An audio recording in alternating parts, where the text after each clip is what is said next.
Marco van Basten is weer op het trainingsveld. Ljouwert enthousiast oer Nij Cambuur. En Liewe Westra en Bouke Mollema zijn klaar voor de Tour. Het is maandag 24 juni. Dit is de sport in Boppenslag.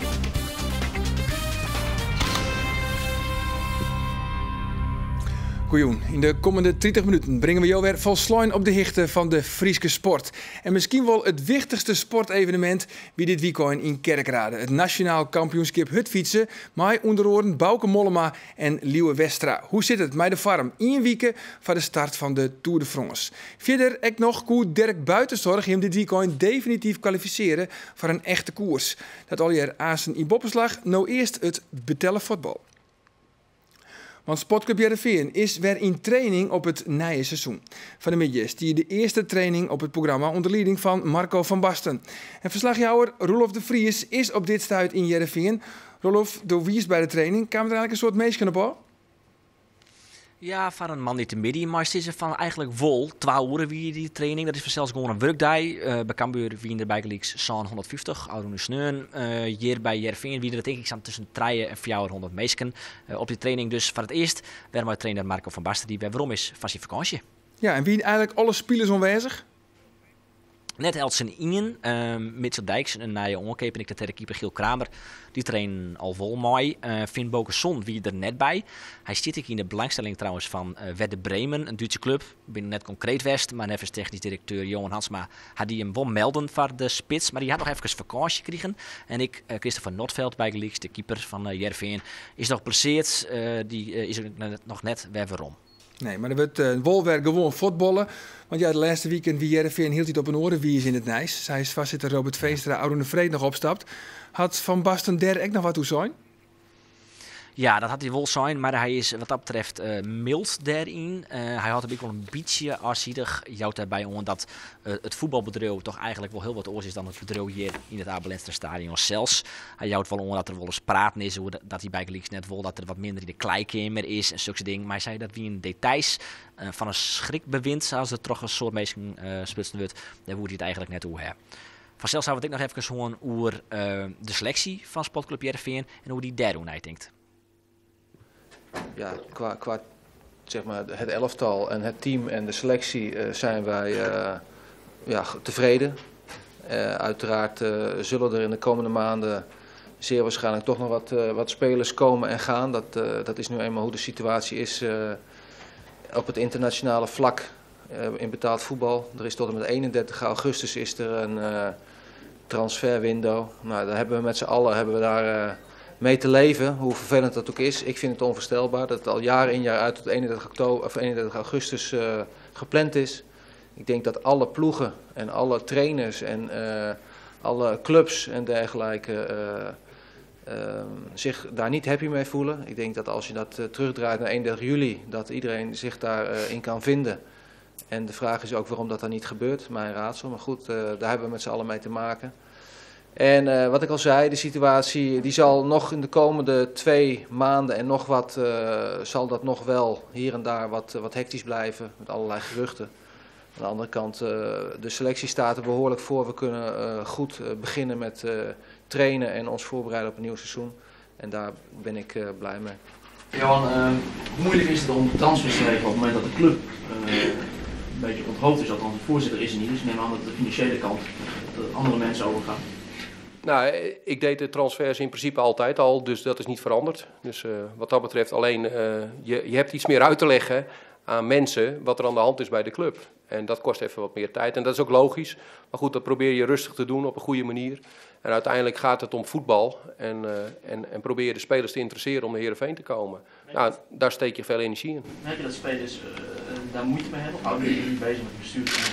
Nou ja, goed, wat ik al zeg, er wordt wel naar gevraagd, maar ik kan natuurlijk niet in de hoofden van de spelers kijken. Ik weet niet wat dat doet met hun beslissing. Maar desalniettemin ben ik trots dat hier vandaag wel 2 spelers zitten die wel voor Heerenveen kiezen. En hopelijk zijn die hartstikke succesvol bij ons. Ik ben blij dat vandaag Eikrim erbij is gekomen als middenvelder, dat Jannik Wildschut erbij is gekomen als aanvaller. We hebben daarvoor al met Mitchell Dijks en Giel Kramer hebben we de selectie behoorlijk op orde kunnen brengen. Maar goed, het is wel zo dat een grote speler als Filip Djuricic, die een belangrijk onderdeel van onze aanval eigenlijk was, die is weggegaan. Dus daar hoop je natuurlijk wel om daar zo goed mogelijk antwoord op te hebben in de komende jaar. En hopelijk krijgen we daar nog iets moois voor bij. En toch zijn we nu al, denk ik, goed op weg om in ieder geval weer een redelijk goed stevig elftal te kunnen formeren. En dat is denk ik wat we met z'n allen graag willen.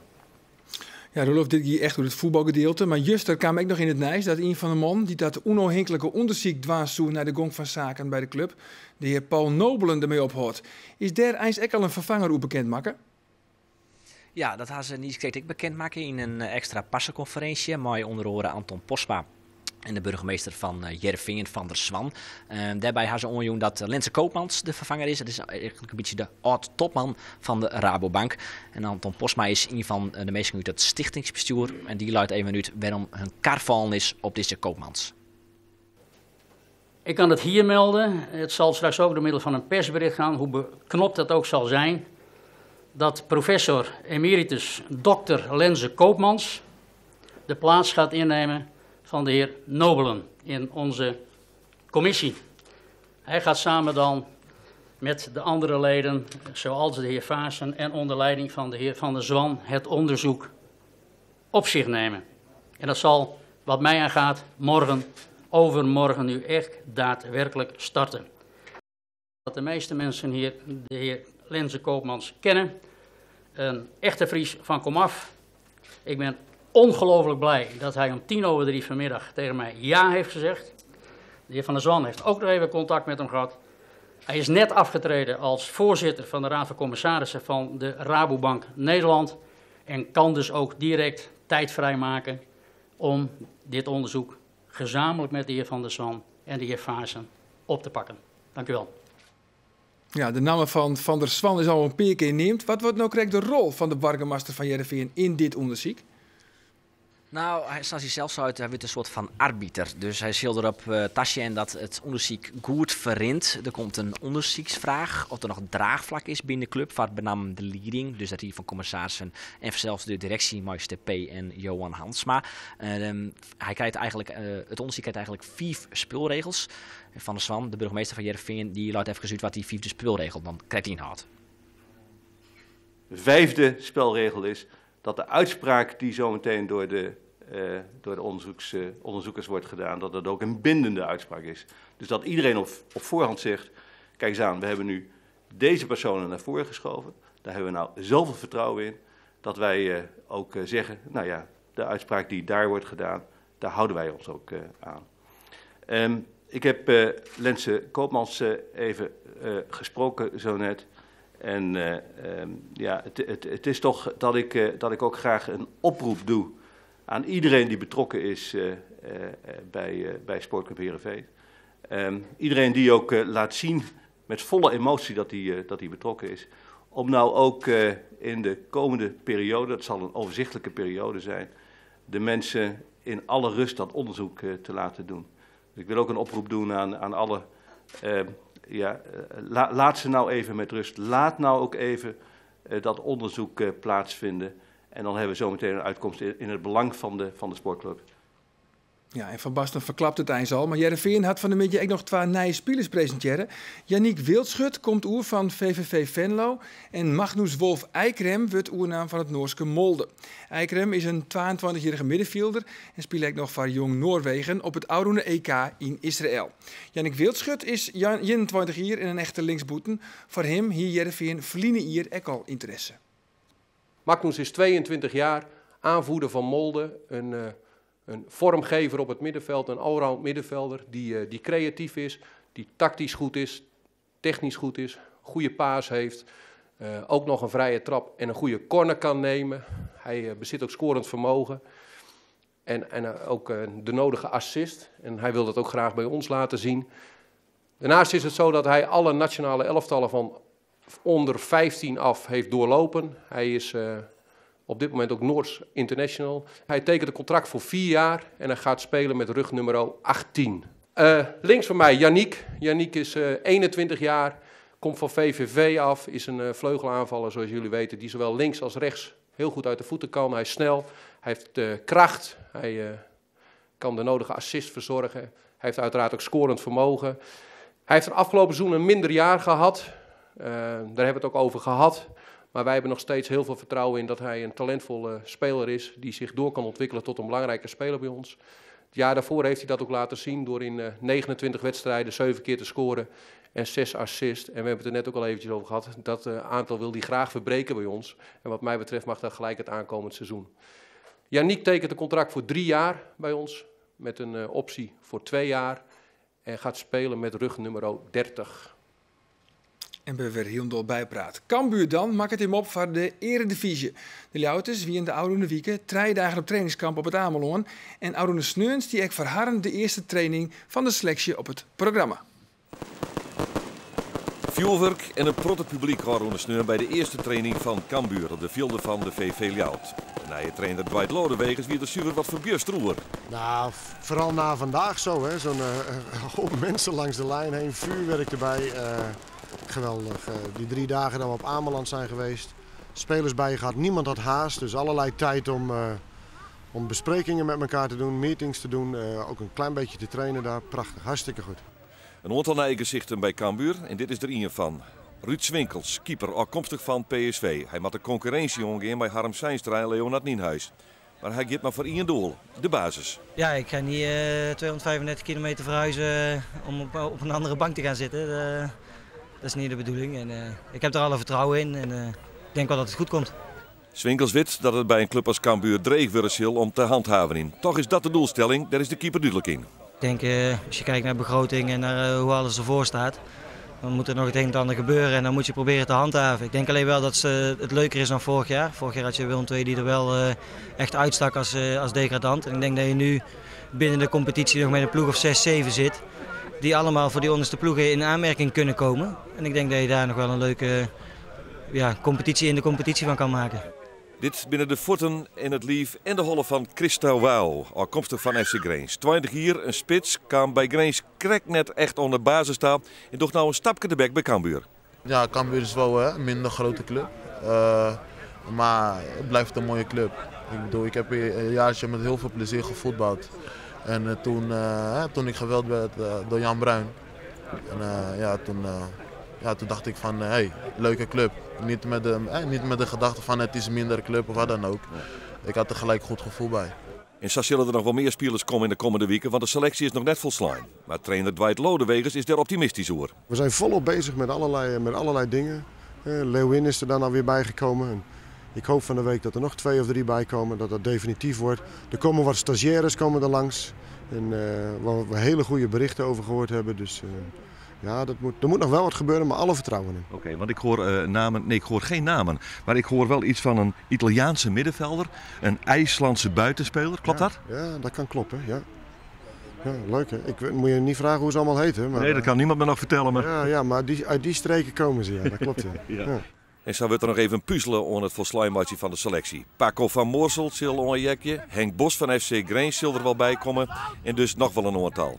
Dikwijls is de trainer nou heel tevreden over de instelling en opstelling van zijn spelers. Als wij woensdags daar beginnen en de training van vandaag en zien hoe ze met de mensen omgaan en hoe ze met elkaar omgaan en op wat voor manier ze willen trainen. Je moet ze afremmen, ze gaan hard. En we zijn maar net begonnen, hè? Dus dat is hartstikke mooi. Ik ben voetbalgek en die spelers zijn voetbalgek. De hele staf om me heen, idem dito. Er zitten ook nieuwe mensen bij, dus nieuw bij de club, dat is al een adrenaline stoot geeft dat, hè? Dus prachtig, hartstikke mooi. En dan nog even het zakelijke. Cambuur zal elke dag tot het begin van het seizoen een nieuwe haatsponsor presenteren. Die kans is groot dat er een nieuwe hoofdsponsor komt, ja. We hebben van Dijkstra Draaisma ook de ruimte gekregen om gesprekken te voeren met andere partijen die zeggen van ga eerst maar eens rustig je gang om te kijken of je iets anders kunt vinden. En anders kunnen we altijd nog in gesprek met Dijkstra Draaisma. Maar wij zijn met een aantal serieuze partijen in gesprek. 4 augustus begint onze competitie, dus tot die tijd hebben we sowieso de tijd. En we willen hem ook niet voor een appel en een ei wegdoen. Dus die kansen komen ook wel langs, maar we willen een serieuze hoofdsponsor hebben. Een van de grote favorieten op voorhand voor de Nederlandse titel hutfietsen is Pieter Wening. Maar de rakiet is herstellende van een hoornblessure en zal pas 1 juli weer in een koers rijden. Wening liet het NK dus aan hem voorbij gaan. Maar gelukkig hebben we nog 2 Frieske troeven achter de hoorn op dit NK in Kerkrade. 2 Frieske hutfietsers doggen mooi om dit Nederlands kampioenschap. En deze 2 reizen je ook naar Frankrijk voor de Tour de France. Het binnen Bauke Mollema en Liewe Westra. Mollema eindigde in de ronde van Zwitserland wat zien wordt als de laatste echte test van de Tour als tweede. En is in een bloedvorm. Ja, dat was heel goed natuurlijk. Daar was ik heel blij mee. En ik denk de vorm is goed. Zeker voor de Tour. En dit is natuurlijk toch anders, een klassieker, 1 dag en veel explosiever. Maar ik heb er wel vertrouwen in.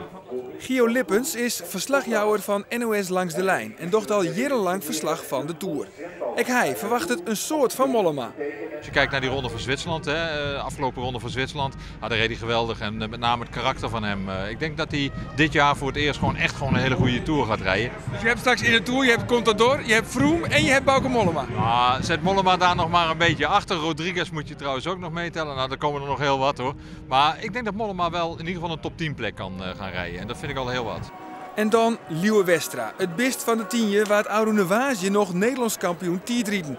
Maar hij had nog wel wat last van zijn ribben van een valpartij in het criterium van de Dauphiné van 2 weken lang. Ja, ik was nog kampioen, dus dat is een goed teken. Dus de voeten zijn goed, alleen nou is het afwacht hoe het hier in de koers gaat. Ik hoop wat ik waanzin hier en dat ga ik voor jou dek. Ja, want dan is zelfs Nederlands kampioen worden, waanzin. De weekend kan we dat onbelangrijk, het zelfs net mistikken. Nou zeker, dat zei ik dat ik. De weekend kan net mistikken, maar het is toch mooi om een keer kampioen hier te worden. Dus ja, ik heb mijn best voor doen. Mollema komt uit voor de Blanco ploeg, voor Hinne de Rabobank en Westra voor Vacances Soleil. En dat binnen echt de sterkste ploegen op dit NK, waarbij Blanco de absolute favoriet is. Gelijk na de start kiest Liewe Westra op dit Nederlands kampioenschap voor de onvol. Al in de eerste ronde demareert hij en hij riet vervolgens rondenlang op kop. Liewe Westra pakt een maximale vastsprong van zijn 4 minuten op het peloton. En dat jouwt u dan weer de gelegenheid om even waarom te gaan naar verslagjouwer Gio Lippens. Want kan Liewe Westra ook in de Tour voor een verrassingswarretje. Het is wel gek eigenlijk, als de druk er niet op staat, als niemand iets van hem verwacht, dan presteert hij vaak. En wat dat betreft heeft iedereen nu zoiets van, we zien wel waar hij finisht. En dat zou misschien wel heel goed kunnen zijn voor hem. Dagzegen, dat zou het mooiste zijn. Maar nog 55 kilometer te gaan bepaalt Blanco het tempo in het peloton. En dat leidt heeg. Bauke Mollema is dan al afgestapt. Toch nog net heel dol hersteld van de ronde van Zwitserland. En ook Westra redt het net op. Want na 174 kilometer wordt Liewe Westra bedankt voor zijn inzet. En even later stapt Liewe Westra ook uit de koers. En als Liewe Westra dan de bus weer uitkomt, vertelt hij waarom hij gelijk op dit NK de onvolkeersen heeft. Ik ben gewoon nog wel wat onzeker hoe het zit met mijn ribben natuurlijk in de koers. Dit is mijn eerste koers naar de Dauphiné weer. En ja, ik denk dat ik dan beter maar voorop zitten. Maar ja, ik kan natuurlijk hopen dat er gewoon een van Rabo en een van Argos mee. Maar ja, dat is net zo. Dus ja, dan ga ik er maar een goede training van maken. Ploegleider van Vacances Soleil is Jean-Paul van Poppel. En hij had voor Liewe Westra een vrije rol verregen in de Tour de France. Jongens kunnen altijd, zoals je vandaag ziet, als het heel lastig is, vooruit te rijden en proberen een rit mee te pakken. En als dat lukt, dan is de Tour geslaagd? Als wij een rit winnen, is de Tour geslaagd. Jean-Paul van Poppel had zelf maar liefst nog een Tour-etappes op zijn namen stingen. Liewe Westra hoopt het in deze Tour ook op een duidelijk succes. Ja, die van 20e, 30e plak, dat zit net echt op. En helemaal natuurlijk nog maar de blessure wat ik gewoon had. En de valpartij ben gewoon, denk ik, en maar gewoon heel realistisch dat ik gewoon nog net super ben. En ja, dan kun je beter even die rit eruit pakken en misschien een weekje warm draaien. En dan in het 12e week wat uitziekje. Als Westra de bus weer opziekert, rieden er 2 man op kop. Langeveld en de ploeggenoot van Westra, Johnny Hogeland. En dit is de beslissende demarrage. In het Duivelse Bos riet Hogeland bij Langeveld vort. En bij de eigen bus razen zijn ploeggenoten Johnny Hogeland naar de streek. De Zeeuwse Leeuw finisht als eerste. En na de nationale kampioen tijdrijden had voor Kanselij nou ook de nationaal kampioen op het diek in de hoes.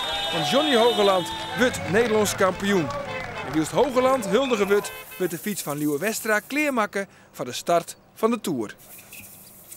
Oude Sneun, wie het alweer de derde kans voor Us Derk om dan eindelijk te plaatsen voor een officiële koers. De grote vraag is dan vanzelfs of het na 2 misère pogings dit keer mij Arend tevreden als de opvolger van Sjoukje Wagenaar wolslagjes zal. Hij komt er wel, daar ben ik heilig van overtuigd. Kijk, ik heb altijd wel vertrouwen in toen een pensioen. Dat moet goed komen kennen. Maar ja, hoe goed het er wordt, dat weet je nooit. Maar hij kan uitdraven en hij wint koers en ik.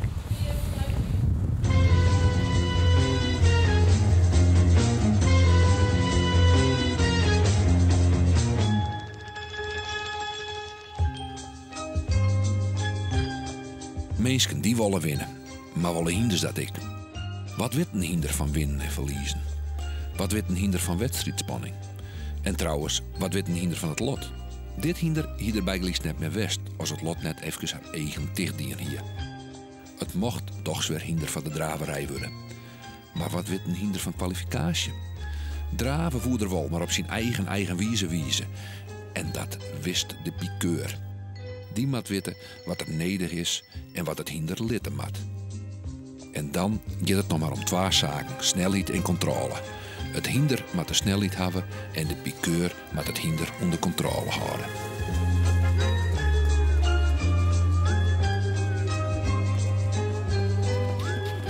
Ja, je braaf. Goed zo. Goed zo.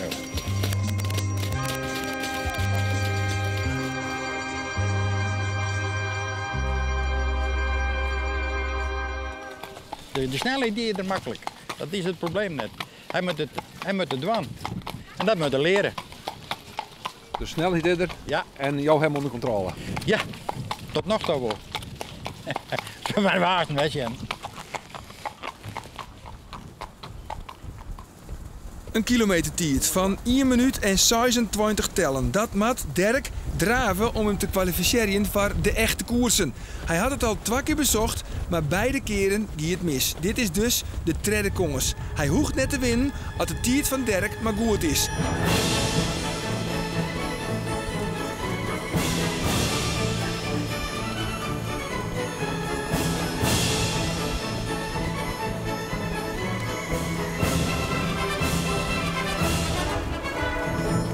En hij begint goed. Hij leidt gelijk al op het derde plak. Piqueur Arend tevreden. Weet hem goed in het spoor te houden. De snelheid zit er ook griezelig in. En dan de laatste bocht. Een paar keer wordt er een hinder de koers hellen. Maar Derk mij gewoon trok in. Hij gaat dan in de volle sprint op de finish hoor. En jij met 2 vingers in de neus. Een kilometertijd van 1:20. En daarmee weet Us Derk hem uit te plaatsen voor het echte werk. Nou, tevreden. Dit liep heel makkelijk. Hij had het dien, zei het jet. Hij had alles meemaken, springers. Ja, alles wat er in de koers gebeurde kan, had er mij dien. En als het in de shin kwam en hij had eigenlijk net een verkeerde stap dien. Je bent net benauwd geweest? Nee, hij kwam goed uit. Kwam in 18 oude, de laatste kilometer. Nee, best genoeg. Best genoeg. Hij komt er wel, daar ben ik heilig van overtuigd. Kijk, ik heb altijd wel vertrouwen in toen een pensioen. Dat moet goed komen kennen. Maar ja, hoe goed het er wordt, dat weet je nooit. Maar hij kan uitdraven en hij wint koers en ik. Succes, we longeren je er alle jaar naar. Dat wil zeggen bij mensen. Succes, dat willen we. En als het slaagt, dan willen we het weer ek. We willen het vieren. Het lest mooi champagne. Het is nou echt niks. Wat werk, hè? Ja. Maar een hinder? Ach, een hinder vindt het al je wel best. Een hinder wil draven en nooit draven wil het ijs maar in je ding. Lekker, helder, koel, wetter. Zo is dat. Ons Savier, de sport. Op deze manje, 24 juni. En nou was een keer zelfs weer naar het Frieske Nijs in Joert. Voor nu nog een hele gezellige jong. Dag.